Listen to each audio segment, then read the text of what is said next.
4, 3, Deja vu from like 2 2, days ago. 1. Happy New Year! Good. Waiting or going?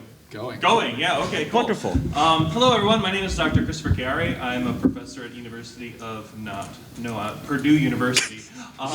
And I've been researching YouTube mostly and how YouTube musicians make music on the internet. And it all started when I did this Undertale research study and met a number of people on this panel, and then through my participants met a couple other people through in this panel. So I'm really excited to talk to you all, you four, about creating video game music communities. For those of you who don't know what VGM is, video game music.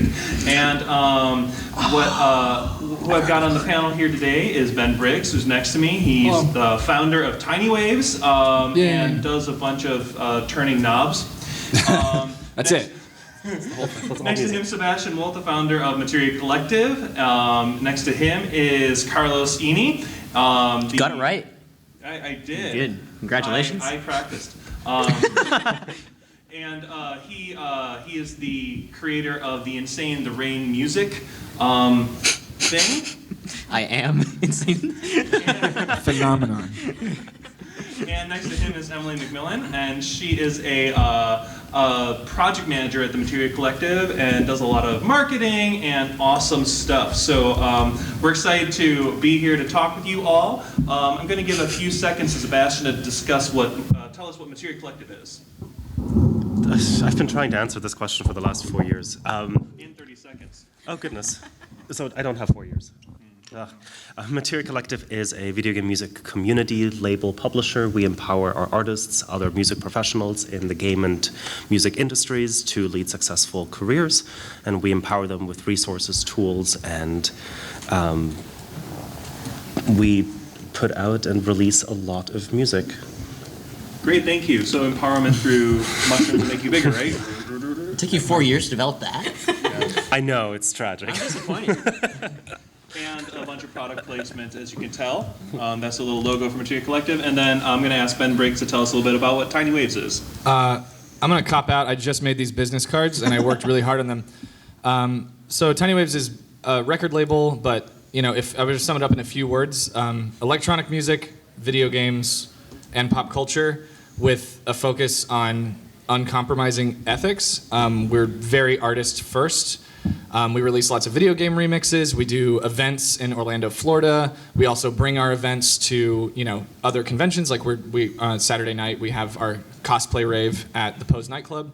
So yeah, we're a general production company, boutique agency for independent artists. We try to advocate for better treatment of musicians and try to help them get a leg up and sort of spread the love around and make it more of a level playing field, just in terms of our this little video game music world that we all occupy.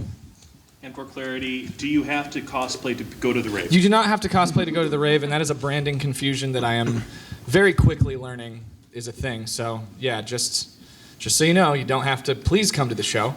Don't not come to the show if you don't have a costume. I don't have a costume, and I have to be there. So you're allowed to be there too.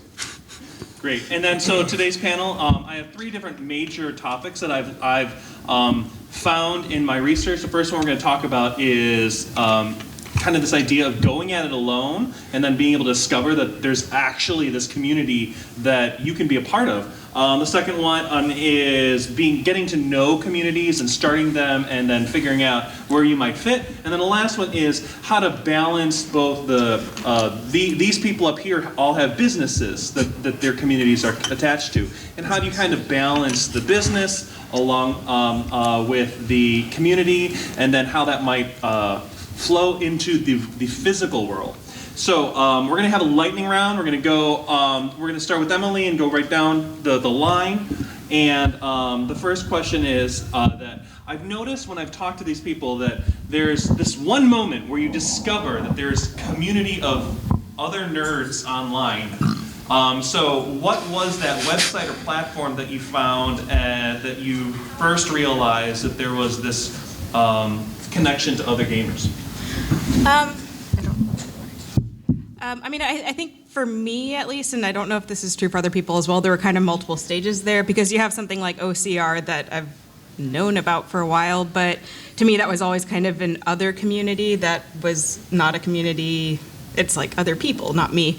So I would say the first time that I felt like it was something that I could contribute to was when, this is something that we'll talk about in, I guess, a little bit, but when Sebastian first tweeted about the Final Fantasy VII Remake and wanting to do an album together. It was like an accessible moment where someone is saying, hey, here's a project, I want to start it, who wants to be a part of it? And that's like a very tangible thing that is easy to be like, yes, I can do that. So I think there are sort of stages where you see that there are other communities out there that have the same interests you do, but then there's also sometimes very specific instances where you realize that things are a lot more accessible than you might feel like at first glance.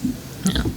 As Emily said, there are certainly like different levels of finding out that there are more nerds out there than you. Like it's like the nerd onion from the core, right? You start with yourself and then you find the first layer and you're like, wow, there are these nerds.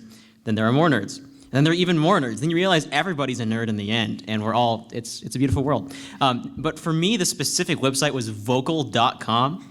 I don't know if anybody else knows what that is. It was it was kind of like Twitch before Twitch had just chatting.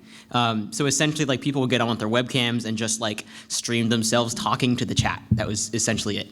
And that was where I met my first YouTube friends, some of whom I'm still friends with, and I'm still here at MAGFest, which is pretty cool. And then that's when I realized I sort of moved up from the kid making the music in his bedroom all by himself, which is still what I do, to the kid who makes music by himself in the bedroom while acknowledging that there are other people doing the exact same thing in the world.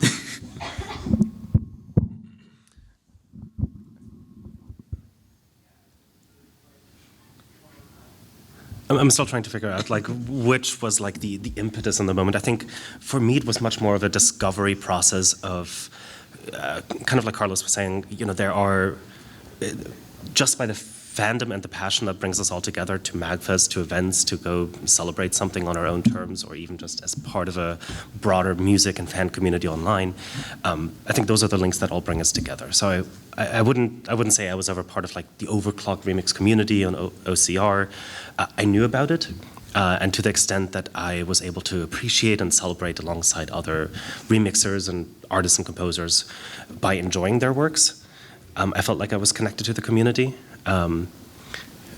Materia Collective just kind of exploded onto the scene by, you know, a little cover song album project for Final Fantasy VII in 2015. Goodness, that was 5 years ago.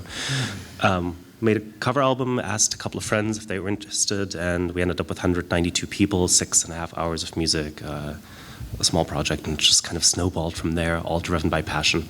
And it's nice when there are these platforms and these communities that are inclusive and make it possible for someone to simply jump in. You know, the accessibility of communities, I think, is really important. For me, I mean, Overclocked Remix has already been name dropped twice in these answers, and for me, I guess for you guys, it was that you were always aware of their existence, and it was kind of this, you know, you appreciated it, but you didn't feel like you were part of it. For me, at the age of like 13, I was like at at the very beginning of peer-to-peer file sharing. I discovered Napster, and I was really into video game music, obviously. So first thing I searched for on Napster was like, you know, Super Mario 64 like metal cap theme, and I was pirating video game music off of Napster, and then I actually found Overclocked remixes with their very specific file name formatting and all the underscores and everything and all of the perfect MP3 tags, ID3 tags, and so at the age of 13, I discovered OC Remix as a separate website through Napster, and then, I mean, once I found Overclocked Remix, I just cared so much about it, and I like immediately started like, how do I arrange MIDI files from VG Music? So it was a combination of VGmusic.com and Overclocked Remix, and then I very quickly joined the forums and was a bad little guy. Said a lot of bad things in the unmoderated forums, and you know, we all grew up a little bit, but it really was the first community that I realized video game music arrangements were even possible, and that it was a thing that people cared about, and I very much just immediately became a part of Overclocked Remix. That's where it all started for me. You're still a bad little guy to me, Ben. I'm a bad little. I was trying not to swear, and I realized how difficult that is. So anyway. Carlos, you told me about how when you were in 6th grade, you would go to the lunchroom, or you would go from the lunchroom and go on to MuseScore, VGM or VGMIDI, and like consume as much as possible. Tell me how you went from vocal and that to creating your own podcast with a bunch of your friends on YouTube. Well, I think to me it comes down to one philosophy I've always had, was that you make one thing and then the next thing you make should be better than the thing that you just made. So the first thing, like, it started off with me, like you said, when I was in middle school, I really didn't have any friends. I was that alone, that weird guy. And then I would go to the I don't want. I think we can all like share some of that experience, actually. That's probably why we're here. And then I would go to the library during lunch, go to vgmusic.com or VGMIDI, whatever it's called, download MIDI files, open them in Sibelius, because I found this random program called Sibelius, which turns MIDI into sheet music. And I was like, wow, these video game songs have sheet music that I can play. So I took the sheet music home, went to my Casio keyboard that had like 8-track looping, and I played all the parts of Lance's battle theme, like leaving the drums like I was just like that. So I was doing that for like a year or so, and then eventually the first ever YouTube video I made was me playing Happy Birthday. Well, the first ever music YouTube video I made was me playing Happy Birthday for my friend Michaela Noctegal, who is Miklachu. I played Happy Birthday for her, but in the style of the Legend of Zelda theme, and I was like, wow, you're so cool. And then I was like, wow, this is kind of fun. So I started doing more covers, and it started off with me just playing, press the rhythm button on my Casio keyboard, and then play power chords in your left hand, then play something in your right hand. And that was it. That was a YouTube cover. And then every video you would look back on it and say, I could have done that better. And like, I'll try that with this next song. And then I do that. And that's still what I do. Like, when I put out an arrangement, there's a lot of stuff that goes into it now. It's a lot more complex than just a loop button on your Casio keyboard. In fact, there are many more instruments than just a Casio keyboard, but the Casio keyboard is still great. Good first instrument pick if anybody needs one. But it's just that constant search of like making things better. And I think along the way, you find people who will be able to help you make those things better, and as you are constantly in pursuit of that. And it's great because it never stops. So there's a perpetual motion machine in there somewhere, keeping you going forward. And speaking of community, I was hoping you'd talk a little bit about Wowie Talk. Oh, you want me to talk about Wowie Talk? Okay, so I was in junior year of high school. I was in my second period racket sports class. We were playing tennis, and I serve very terribly at tennis. So I wanted to send a video to all of my friends showing how bad my tennis serve was, and I realized that I didn't have a group chat to send to these friends. So I made this one with a couple people in it, and I sent them my serve. And that was the start of Wowie Talk. So if you haven't heard, there's a podcast of 36 videos with Carlos and some of his other. Yeah, it's like a since defunct podcast, but essentially it was just me, Ro Panaganti, Julia Henderson, Tara C Music, and Sab Irene, all talking about just various topics we like to talk about. And those people are some of my best friends, like, to date. And it was fun to have a avenue to talk about things with them. Sometimes I talked about music, sometimes not. So Ben, will you tell us about the various communities you're a part of and how you're able to learn from other communities and leaders to apply to your own craft in tiny ways? Yeah. First of all, there's these little parallels in all of our stories that I want to point one out. I literally did the same thing. I skipped lunch to go to the library and refresh OC Remix to see if my track had gotten posted yet when I was 16 years old. And I was also downloading MIDIs. It's off of vgmusic.com, but I was loading them into Anvil Studio and rearranging them and then resending them back to VG Music as remixes. So you can actually still find you're the one who did all remixes. those. Not all of them. Yeah, I did every single MIDI on VG Music. We have a legend. But it's just really funny to hear something so specific of skipping lunch to go to the library and like check up on video game music instead of eating food, But yeah, so in terms of the previous communities I was a part of, and I mean am still a part of, it all started with OC Remix, and I think what I learned from OCR was just like the respect for the source material and like the recognition to the original composers that is really the foundation for everything that arrangers and remixers are able to do now. If I hadn't been a part of that community, not only would I have not really maybe respected the composers themselves as much, but I don't think I would have such a keen sense of being able to balance, changing something and making it your own while still retaining the spirit of the original and making it recognizable. I think that's something I learned from OCR. While admittedly trying to pander to the judges panel, I was learning to balance, making sure it sounds like the original song, but also making it your own style and your own sort of idiom on the material. And then I moved on later to work with Game Chops, and I think that was when Louder was first becoming a thing. Shout outs to Louder for making so much of all of this possible. And that was what I learned there was just, yeah, pour one out. What I learned there was just that I'm allowed to make music on arrangements, and not only is there a legal way to do it where the copyright holders get paid royalties, but also like it's okay, like just in an emotional sense, like you're allowed to sell your remixes, like, and the idea that like you can craft a product out of video game arrangements in the sense that it's commercial and you want to sell it, you want to sell those memories back to somebody so that they feel like they got their money's worth. And I really learned that sort of professionalism and that polish and just the idea of selling a product while also still being passionate about it. I definitely gleaned a lot of that from Game Chops. And then obviously I went on to start Tiny Waves, and I was very DIY focused. I was very much, I'm a bit of a socialist, so I try to think in terms of like how can I spread it around immediately as quickly as possible. And I think we don't have enough of that in any industry in the United States. So I try to just level the playing field and like help my homies when I can, and try to gather as many homies as I can along the way.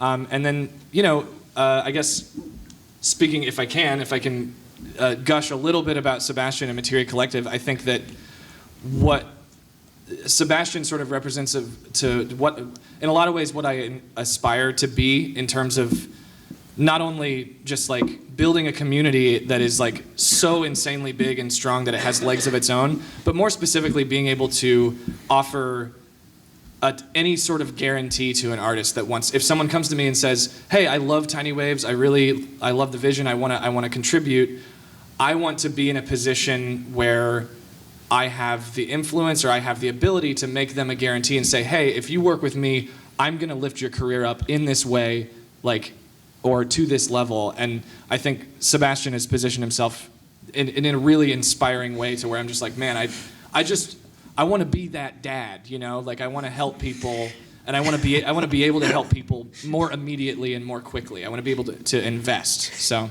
yeah, I guess that's all 4 of the things that I've been a part of. Yeah, sorry. Thanks, Ben. I want to be that dad. So Ben kind of alluded to this need for people to be able to make their own profit or space in video games and remixes and all that stuff. Sebastian, how'd you go from playing some piano YouTube videos to changing the world in video game music and all the communities really that you've been a part of? Unsure about changing the world. Oh, shut up. Okay. You're doing it. We all No, believe keep that. it going. Yeah, Thank you. I mean, for one, it's humbling. Back when I uploaded a bunch of Kingdom Hearts piano covers on YouTube, it was never the intent. Yes, here's my path for the next 15 years. It has been 15 years since my first YouTube video. That's terrifying. Thank you. Congratulations, you're old. What's my reward? Retirement. It's so funny, like looking back and seeing how every project can be sort of like a self-empowering, like stepping stone of, what is the impact that you are able to create with, something where you maybe never expected something grand to come out of it. I remember sitting down and like shoving a microphone literally into the upright piano because I don't know how recording engineering works. Still don't. and just pressing record for 17 minutes and putting that on YouTube. Like, that was 2006. Yikes, that was a time ago. You know, there was no expectation from that, but what grew out of that was, you know, people as early as like August, or as recent as August, coming up to me and saying like, hey, I pursued a career in video game music because you inspired me when I was in elementary school, middle school, something. Like these are the moments that we can create and that we can curate, and I think that's still a very big piece of why I'm trying to lift up the community. So Materia is another piece of that. You know, thinking back to 2015 when we started the Final Fantasy cover album, you know, it had an impact. And after we were done with the project, you know, everyone was like, you know, that was really exciting. What's next? And then we did Final Fantasy VIII, and we worked with Toby to release Undertale, the soundtrack officially, and manage some of the music rights there. It's a little indie game. You've probably never heard of it.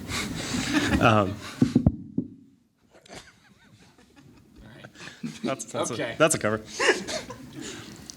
I have to pay royalties for that? Yes. 9 cents. Yes, please. So in terms of like constructing a musical community, one of the most exciting things I think to look at is the impact that you get to create and shape by not just doing it on your own. I think, like, you know, leading into the future with Materia Collective, who is I don't know, probably the market leader in terms of, you know, on the label side or music publishing side, you know, beyond the cover song community, beyond just soundtracks, and now CDs, vinyl and sheet music, and whatever other adventures we're spinning up. An Undertale concert in a week. Where no one has to do this on their own, and I think that's really empowering to anyone who wants to create something. I think it's, of course, empowering, like, if you want, like, you know, I can be an island, I can create my own career, but you don't have to. And I think that's what's really cool about what comes with a community, a partner, a network of other professionals who are in the same boat. And I don't know, I'm just kind of rambling, but it's inspiring to see those connections get made between other experts, you know, different labels, different communities that form up, all with shared visions of, hey, I can do something like this, I can make it better. I can give back to my community to help them grow. So, empowerment, I suppose. So Final Fantasy VII Remixed came out, called Materia, and that's kind of where the group got its name. Final Fantasy VIII album, and then Undertale, and then all these big albums brought in really quickly hundreds and hundreds of people from all across the world together to make music, and a lot of them never meeting face to face, which I find is really fascinating. Emily, as soon as all those were happening, it was really clear that there needed to be some procedures on how to make this more efficient and run better. Would you talk a little bit about some of the things that happened then to kind of streamline the projects? Yeah, I guess as Sebastian was saying, once Final Fantasy VII finished, there was sort of like everyone was sitting around with nothing to do, and they're kind of like, okay, well, we did that. Like, now what?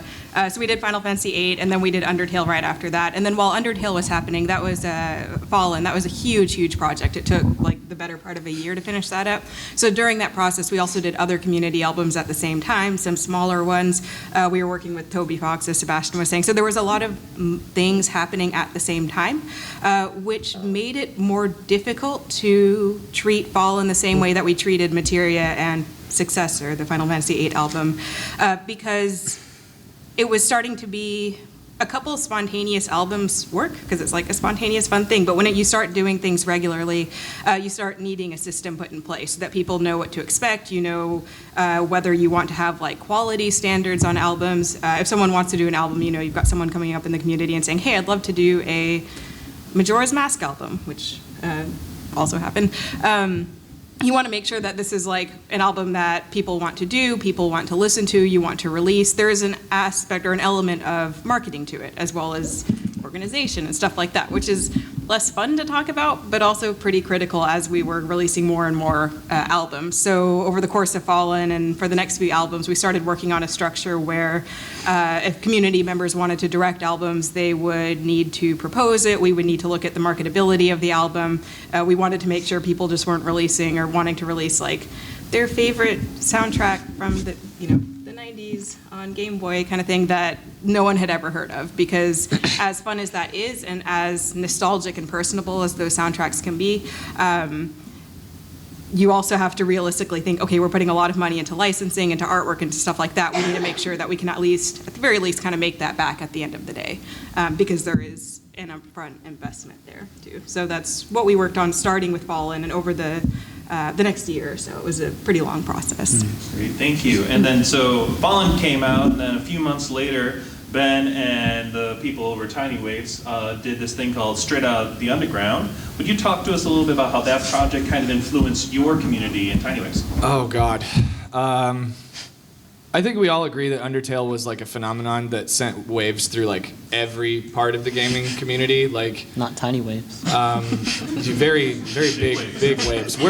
Listen, we'll be rebranding soon, all right? But, yeah, so kind of completely independently, it was just a game that I had played that was really inspiring to me and just like really like touched me on a very deep level. Like the gameplay experience itself and the story, like I don't think there's ever been a video game in my life that's affected me on an emotional level like that. I mean, I would say Link's Awakening is up there, but it's just, it takes it so much further than even the story in that game. So I was just extremely, extremely touched by the experience of Undertale. And, you know, this is after I had done the Temp Shop remix, which just did like explosively well. It like defined my career for a few years, and like every Undertale remix that was going up on Game Shops was being really successful, and we were all just like really gassed up about Undertale. All of the people that I had gathered in Tiny Waves, we all really loved it. And then one day I was like, what if we just made like the Undertale remix album, like in thinking in terms of EDM and electronic music? What if we just like got permission to use all of the existing ones, remastered them for an album length, brought in new people, gave people the opportunity to make arrangements on a short-term notice, and we ended up with 35 remixes. It's like an hour and 1 minute. I think it ended up being almost down to the second, the exact length of the full Undertale soundtrack on Bandcamp. So 35 songs, and you know, it was a 30-day process. It was like 35 days where I decided, let's do an Undertale album. I hit up Tronbon. I was like, yo, this is my vision for the artwork. You know, I want Frisk hovering with all of the hearts around them. And then like, you know, I remember Tronbon being like, oh, I don't know if I have the inspiration for it. And then like middle of the night, that night, she was like, I'm working on it, sending me whips. And then we got in like a video. It was just like, it was this very like positive feedback loop between everybody who wanted to make the album and everybody who was participating in it. It was voice chats and video chats of people just like gassing each other up and going back and forth. And for a 30-day period, I just broke myself. Like I just pushed myself to the absolute limit, organizing and making sure that everybody could be on the album and that it got mastered in time. I literally took a trip to Chile, South America, and while I was there, randomly grabbed Psycho Crusher and E6 and was like, do you guys want to do tracks? I don't know, it was due in like a week. And they're like, cool, whatever. And they sent me tracks that they did overnight. Like the whole thing was just so explosively like fueled by inspiration, and everyone was just on board because everyone loved Undertale so much. Awesome. And then, you know, from day one to by day 35, we had a complete compilation. We had it like ready to go. I had given it to, because at some point Sebastian got involved and we had a talk, and you know, he decided he wanted to help me out, and like we got it turned in and we got it uploaded, and the question is, how did it influence our community? And it created it. Like it literally is responsible for Tiny Waves as you know it. There is no, that passion project and the amount of people that felt how excited I was about it and got that same level, I got that same level back from them, and to be about something as so sappy and sentimental and such a positive message as Undertale has about just love each other and be nice no matter what, like literally Tiny Waves would not exist if it weren't for Undertale. And Straight from the Underground it's still one of my proudest achievements, and I'm so proud of everyone that worked on it, but like it is a time capsule of how excited we were all to be friends and how much we cared about each other and wanted to do something cool together. Like if the question is how did it affect our community, the answer is that it literally created it from scratch. Like that's Tiny Waves essentially didn't exist until we did that album, and it bonded all of us together so closely. It was unbelievable. Thanks, Ben. Yeah. So as you can hear the passion in Ben's voice, that oftentimes communities develop around these things that get people excited. However, as Emily was explaining, sometimes we need to put procedures together to kind of streamline things. Can anyone, all of the people up here have been involved somehow in Materia Collective. Does anyone feel like talking about how those procedures kind of affected the group, whether it's positive, negative, or either? Okay, I'll say something. So I've participated in like a couple of Materia albums, and one of the interesting things that I've come to realize is that the medium in which you create your thing defines the thing in a way. And that might sound confusing, but in video game music, or with cover song licensing, there's this thing about, what's the final limit, the 5-minute thing? 4 minutes and 59 seconds. Otherwise, you pay more royalties. Right. There's a difference in the royalty rate if the song is over 5 minutes in length. And with me, somebody who's like a jazz guy and likes really long jazz songs that develop a lot over time, that can be somewhat limiting in some ways. And like I totally understand it from a financial perspective, but it has been interesting. For example, Braxton Burke's most recent album, Time and Space, which is a tribute to Pokemon Diamond and Pearl, which is my favorite video game of all time. A lot of the tracks are right about 4:59, 4:58, 4:57, and then you think, wow, did Braxton's creative mind just naturally create a song that was 4:59? And you might think no. You might think the answer is no. But I have noticed that sometimes when you have these guidelines and you've been, sort of raised on them, or you're accustomed to working within them, that you naturally start to create things that are about that duration. Like for me, my arrangements lately have been turning out to be like, right about 5 minutes. And I don't think that's a coincidence. I think that these guidelines have impacted that in a way. I love that so much. Thanks for mentioning that. To bounce off of that, I love ceilings. Like, I love creative ceilings. I love you. Look at this. This is beautiful. But more metaphorically, if you have rules and guidelines in place, if there are expectations that are externally, put into place, you shape your creations, your music, your covers, your remixes, whatever it is you're working on, your art, to fit within those parameters. In a certain way, it's liberating rather than just having an empty canvas or worse, an empty piece of sheet music. Knowing that there are restrictions in place helps curate, I think, the direction in which you're going, and I think that's fun to work under in certain circumstances. The last year, at least for Materia, has been, as we're growing into our shoes of like a very large and influential company working in video game music, what are the expectations, the external factors that are expected of us, and how do we live up to that? And then how do we, for like any project, how do we set those expectations to, whether it's 5 tracks on an album that are coincidentally 4 minutes and 59 seconds, crazy coincidence. So I don't know. Ceilings are great. Look at them all. So does anyone have any feedback or ideas on how those things actually affect the way people interact with each other and make music together and learn from each other? Yeah, I got one. If we're talking about like limitations and sort of like guidelines for, how you should do things as opposed to how you can do things, I've got a good one. I was raised on video game remixes that were free, and you could just do whatever you wanted, and you could use sound effects, and you could throw Navi saying, "Hey, listen" in there, and like, the simple fact of the matter is, Navi saying, "Hey, listen" in an EDM track almost always elevates it in a way that you can't get elsewhere. Like it is a nostalgic voice. There's sound effects. So. And I also love to make bootleg remixes where you just take the original audio and you process the full mastered track and you make a remix out of that. So I sort of came from this anything goes kind of I mean, some of these things were frowned upon in OCR, but it didn't really matter. And then we ended up, when we started licensing things with Materia Collective, it was like, yo, we can't clear samples. Like, we can clear compositions, but we can't clear samples.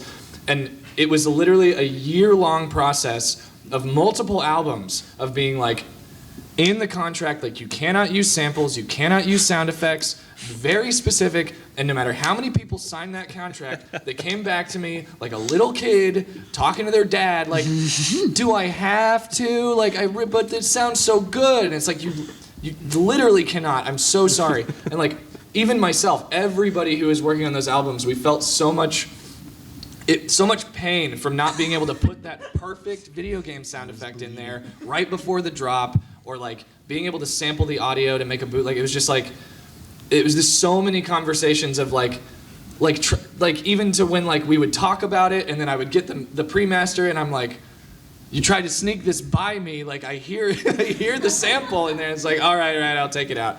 So specifically that one was like, it was a weirdly like emotionally taxing thing to remove from our music, because we're all EDM artists and we love putting a sample before the drop or putting a sample somewhere to sort of elevate the nostalgia of it. And it was very, like, within the culture of Tiny Waves, it was a loss. Like, we had to deal with the fact that we're not allowed to put Navi in our songs anymore. It's like, it was a thing. And it still is a thing. I still get kind of bummed out when I know that I can't put something on Spotify if I'm using a Mario sound effect, It's just like, come on, man, just let us have fun, Come on, my uncle works at Nintendo. I should be able to do that. My uncle Nintendo. He made the sound. So as y'all are hearing that sometimes these restrictions are there, and you can look at it a couple ways, like, oh, it's not letting me do something, or you can see the people who are part of the organizations trying to help you, to protect you, to make sure that you don't get yourself in trouble for things that you don't necessarily know are going to come back and bite you.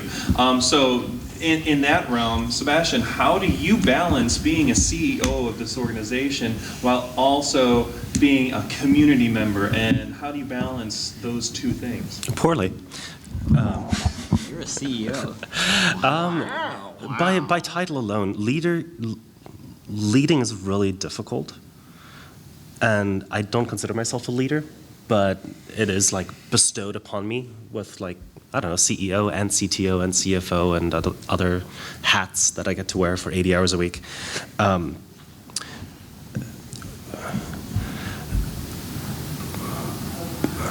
Balance is really important, and I say this hypocritically, but I think the community in a certain way has to come first, because at the end of the day, it's people, humans, who are celebrating their passion in a commercial context, and they deserve to be lifted up. And ultimately, when I'm looking through a priority structure of, like, sure, at the very top, we have to make sure that the company stays in business, that we, pay the bills, pay the tax people, pay the artists, making sure that, the basics are covered. And after that, it's the humans. And, if we're looking at, it's so silly to think about, like, we have a plan for the next 120 years. Not a plan, but like a vision. So we're dealing with a century of how is video game music going to evolve? What is the impact? How can we shape it? How can we influence it? How can we empower the creators to lead, a more powerful or more, like, vivid direction? Like, how can we inspire them to go faster or figure out the scope of what they want to do after all the legal due diligence, liabilities, the fun stuff after that's covered? So balance is something I struggle with by sheer nature of the amount of things that we're trying to do and accomplish. I suppose a 2020 resolution is finding that balance within myself, and then also, the team. Good luck. You have a 100-year-long plan? 120. 120, that's the length of copyright until Big Mouse extends it by another couple of years. I'm glad we got that detail. It makes it a lot. That context makes it a lot better. Okay, that makes So- sense. Like, that's when copyright expires. So we got to Big mouse. But it's Big Mouse will extend the copyright. That's Disney, Galaxy don't Brain. sue me. It's fascinating to consider, because video game music as a thing, a concept, has existed for 30 years, 35?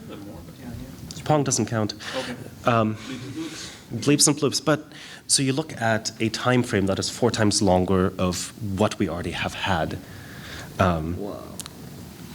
Bro. It's wild. That's what it's, I mean, Man. we're essentially in the infancy. Like, we're just now hitting the point where video game music stands on its own as a piece of content, like, within the last 10 years. So, I don't know. I see what you're saying. It's they weren't releasing CD soundtracks of NES games, you know, like, back in the day. I mean, they may have been, but it certainly wasn't mainstream. Back to our topic of community. So as you're hearing, we're kind of getting to see a little bit behind the veil of what some leaders in large organizations have to deal with to make sure that hundreds, maybe thousands of people can get together and geek out and make music. Another interesting thing is that oftentimes they feel like they're put on a pedestal, and there's this division between having to be a leader and then being able to be a community member. Similarly, you've got the Kenny G of the VGM world, Carlos Eni over here, and he... Salutations. Oftentimes performers get put up on a pedestal. And so one way that I've noticed you connecting with your fans is through your Discord server. Would you please tell us a little bit about how that serves as a way to facilitate this cool community called that we raindrops can be a part of? So the general channel, my Discord. How do you use Discord? Like, do all you use Discord? Okay, pretty much all of you. So you all know what it is. I'm very bad at Discord. Like, I have such a hard time like creating roles and understanding all that stuff. But I think that it is that a brand, like the Insane Lorraine is a brand in the same way that Materia Collective is a brand and Tiny Waves is a brand, right? And brands are just ideas that have almost become like human, I think. Brands are formed of brands are just collections of like principles, routines, rituals, icons, you know, things that we can associate with a certain group. Like this will get back to Discord somehow, but you think about like the biggest commercially, like Apple, one of the biggest brands in the world, right? They have their Apple logo, they have their products, they have their high prices, which are part of their brand. They have like WWDC that happens every year. They have the legacy of Steve Jobs, right? All of these things that are associated with the belief system of the brand. Scale that down a little bit, and then you have the Insane Lorraine brand, or the Materia Collective brand, or the Tiny Waves brand. And for me, having the Discord server is a sort of a way for me to see, well, one, just like talking with people who share your vision is fun, right? But I see it more as a way to really understand what goes through the minds of the people who are checking out the stuff. Because, you know, YouTube comments will only tell you so much. Usually it's like the person's just watched the video and they're like, oh, great, but it sounds better at times 1.25 speed or something like that, which I want to print that out and have like a sticker of that, just ironically. But sometimes, like, I'll go on the Discord server, and it's a place where I can, like, legitimately ask a group of dedicated fans, dedicated enough that they've read the description, scrolled down to, like, the bottom where the Discord link is, and jump in there. My Discord's, like, less than 1,000 people, and it's like, wow, you have, like, 270-something thousand subscribers on YouTube. Shouldn't you have more people? And I'm like, I like it the way it is, because that's the result of me just like using the natural filter of people's attention spans or willingness to search to find the people who actually care enough to be on the server. Sometimes I'll ask them questions about like arrangements. I'll post an arrangement there that's like an early mix and say, hey, what do you think of this? And then they'll give me like really simple feedback that I never would have thought of. Like simple things as like, the violin isn't loud enough. It's like, wow. It had nothing to do with the EQ curve or the compression settings or the mastering settings. It's just not loud enough, right? And having groups of people like that that you can bounce ideas off of. One, I think it builds the relationship between the brand and the consumer because, you know, like they're getting to know me more through like just talking to me and having me type lol over and over again in the chat. Like I'm a real person. But it's also nice to be able to see what these people think of the craft and what beliefs they share too. Thanks, Carlos. And so we've got these online communities, and sometimes they kind of bleed offline. So Ben, will you tell us a little bit about how your community inspired offline events like the cosplay raves you do in Orlando? Yeah. I mean, so Tiny Waves actually started as a live events company. I moved to Orlando and was collaborating with some people, and then I ended up offshooting and starting Tiny Waves, working with a venue that we're friends with down there called the Geek Easy. So we were getting our feet wet with live events initially, and then the motivation to become a record label kind of stemmed out of my other experience as a producer. So like my experience as a DJ informed that I wanted to become a promoter, and then my experience as a producer informed that I wanted to run a record label. And so the two sides were always there, but I think they didn't really start to cross over until after we had the Discord server. And speaking of Discord, everything that Tiny Waves has done in terms of community outreach or recruiting or just like actual business or even just like for fun is all been through the Tiny Waves Discord server. And it's still open to join. Just ask me. I have cards. But when we had the Discord up and running and we were really all just like enjoying each other's company in the group chats, like that's when I started to notice, hey, Tiny Waves is throwing an event, and I would see, I would put like at everyone, we just announced a new event. Please retweet if you can. Please share on Facebook if you can. Here's the Facebook event. And I would see people like, oh man, I really got to get down to Florida. And I would just start to see that in our social media, and I would start to see that in our Discord server of people just like, man, I really got to come to the Geek Easy. And like we were putting this venue on the map for this specific demographic of people who were just our friends, fellow remixers, fellow producers, fellow DJs, and even just fans. There's fans in our server as well, and artists and just all types of people. But once the Discord server really got up and running and we had done the Undertale album and we were still doing those events, noticing people because to me, going to the Geek Easy and throwing an event is just another day at work. It's like a day at the office. Like I love it and it's really fun and I'm passionate about it, but at 2 a.m. I'm ready to go home and it kind of sucks. Like running events is exhausting and it's just work. I do it 12 to 24 times a year. That's where I go to work and I come home and I get to sleep in my bed. It's not a big deal. So when I see somebody like, oh man, I really got to make it out to, we throw a K-pop rave, we do a Korean pop event. And for us, that's just like, set it and forget it because K-pop is so popular and we have two really good DJs that care about K-pop. So the audience they bring themselves and they put the butts in the room and they give us the money and we go home. It's our easiest, most basic event. And I have people that are like, oh, I really got to travel 16 hours to Orlando to come to the K-pop rave. I'm like, don't do that. No, please, don't. It's fine. Don't come down for the K-pop rave. Come down for Cost Rave if you come down for anything, or come down for a convention that we're doing.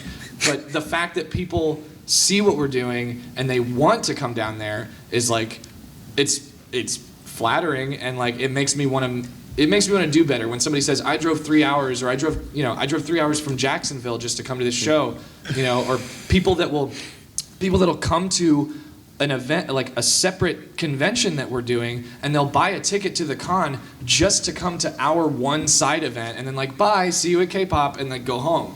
It's insane. Like there are these I think it started with social media and Discord and it really was just like the promoting of the events I think that's when I just started to realize that like people have a craving to not only locate the people that share their interests, but to share the same physical space with them and to have a level of safety where they know they can be there and they can be themselves and they can vibe and like enjoy the same thing that everyone else is enjoying.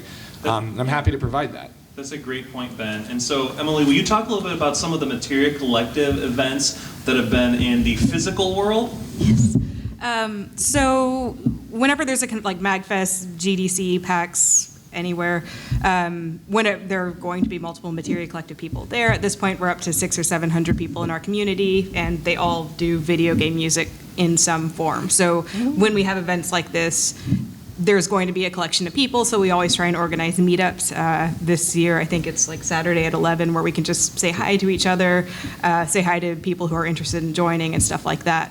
The one that I always remember, though, is a couple years ago at MAGFest, we used that room in the atrium that used to be MAG Underground. I don't remember what the name of the room is, but we actually had I guess talent show is almost the best way to put it, because we wanted to do some kind of concert, but that's hard to do because, again, we've got 600 people, and you can't just be like, you four are going to do the concert for everyone, because part of who we are is a collective, like a bunch of people who all contribute, very specific things to the community. So what we instead ended up doing is like a series of tracks from large community albums that we had released. And we would literally be changing sets like between every single piece. People would be setting up, and it was really, really hard to organize, but it was so, so worth it because we got to see live performances of all these tracks that had been created by people who had never met each other. So, we had some guitarists from Germany, we had keys from California or something, and then they would be here performing together. Maybe they just met each other like an hour ago. And we literally had like 4 or 5 hours of just music from those albums. So we want to do stuff like that again, maybe a little more frequently, but it's always a huge process to put together. Thank you so much. That was actually my introduction to Materia, and I thought that happened every year, and last year I was all sad that it didn't. Yeah, no, that was one year. That was put together by 2 of our members, and there was a lot of hours invested into putting that together. So it's really good to hear when someone, if you attended and enjoyed it, that's like awesome to hear. Yeah. All right, so you have a tweet worth of time, okay? 122 words. You can't do multiple tweets in a row. You have to answer the question. No threads. Everyone ready? We're gonna start with Ben and go this way this time, okay? What's your favorite part about the VGM community? Favorite part about the VGM community? It's gonna sound like a cop-out, but it's the people. These are the people that I've met are the nicest that I've ever met, and the genuine sense of family that I can. It's so much quicker to go from. That's your tweet. I'm sorry, Ben. Is that it? Did you Sebastian? Character limit reach. I think my favorite part is that it's diverse and there's a space for us. It doesn't matter what your background is, how you were raised. You belong here. And there's a space for you to create, to celebrate, and be a fan. Yeah, that's 120 characters. All right. Carlos? There are no limits. 4 words this time. Last panel I did, you did 3 words. Go ahead. Favorite part of the, I guess just how warm it is. Everyone has kind of the same passion that's like super, super niche, and then you come to an event like this where you're surrounded by thousands of people with that exact same passion. So that would be my answer. We should have time for 3 questions, so we're going to meet up there, but they have one more tweet. We're going to start backwards. This way Ben has time to think of it. I feel personally called out by this format. I'm the one calling you out, not the format. So what's one piece of advice that you give to a VGM musician who's trying to become part of a community or maybe start their own? Emily, you're going to start. I guess just be open. Be open to asking for help, asking for people to listen, getting feedback. I feel like it's easy to have really preconceived notions of how things are going to go if you've got music and you want to talk to someone about it, but just be open to kind of learning as you go. Thank you. The best day to start anything is today. 7 words this time.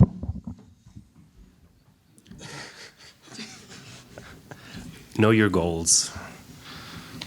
Wow. That was 4 less than me. He pauses. He's not done. That's a big comma. That's a really big comma. It's a like EM dash. Know your goals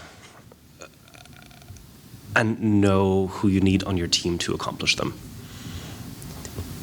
Because you can't do it alone. You can, and it's important to do it alone, to learn what you can pass off to a team to help you grow. Great. And you can't do a community alone. But yes, absolutely. Is it my turn? Sure. Am I allowed to talk? Yes, Dad. I would say send that DM, send that email, find the people online that are doing what you care about, and show up. Show up to what they're doing online, show up to their Discord server, show up to their Twitch channel, show up to their live events. And seriously, just send that DM. If somebody interests you, just be like, hey, want a collab or whatever. Like, eventually someone's gonna feel like working with you, you know? Just get out there. Thank you. Do we have any questions for the panelists? Yeah, so my background's in music education, and a lot of what I've seen in music classes and K-12 settings in terms of the music communities that are promoted or encouraged by educators are very different than what you're describing in terms of these online communities, and especially in relation to video game music. I'm wondering what advice you might give or things you might encourage to help kids find, engage with, or create these kind of communities. An effort needs to be made from the music community and the music education community to understand that over 92% of kids under 18 play more than 10 hours of games a week. That is their first exposure to music that is going to form a cornerstone memory, and from the music pedagogical side, if they're playing games between 12 and 16, those are cornerstone memories, and if they're starting to play an instrument, the best way to keep them motivated is through the music that they've already experienced in games. So the efforts that need to be made are from the music education community to game companies. Ask for sheet music, ask for tabs, ask for educational resources, instruments in C. Material Collective has printed over 10,000 books of Undertale, Stardew Valley, and Celeste. And these are just 4, 5 different types of books now. And I want there to be more interest that comes from the music education side to build that demand so that we can come to the game companies and say, you know, you have millions of fans that are in these age brackets. They want to play, they want to make music that they love, they want to make it their own. Help them do that. We can chat more. Well, just really quick. I'm in the business of parties, so I can't recommend that children join my community just yet. But in the meantime, I think that talking to the parents and making sure the parents know that they're interested in music, and like the greatest thing that my parents ever did for me was buy me a cheap Casio keyboard. And I think that if you can get like a 7, 8-year-old kid in front of a Casio keyboard and transcribing their favorite video game music by ear, that's going to set them up to more easily transition into being in the arrangement community. That transcribing video game music by ear at the earliest age possible on a piano, I cannot recommend that enough. And I also legally cannot recommend that anyone under the age of 18 come to my shows. Please don't do that. It's not that bad, but. Do we have one more? I want to help or elaborate on that. I'm in a community band, and it's taken me 5 years, but I've got my community band interested in video game music now. We are going to be performing the music finally after 5 years of very gently nudging them, probably this June. So, and in my community band, we've got a lot of teachers.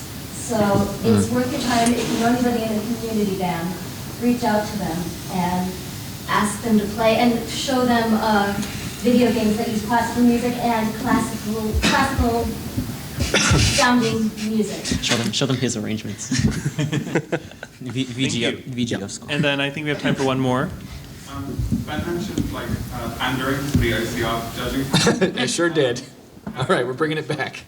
How do you approach quality control in your communities while keeping them accessible still? I guess I can start.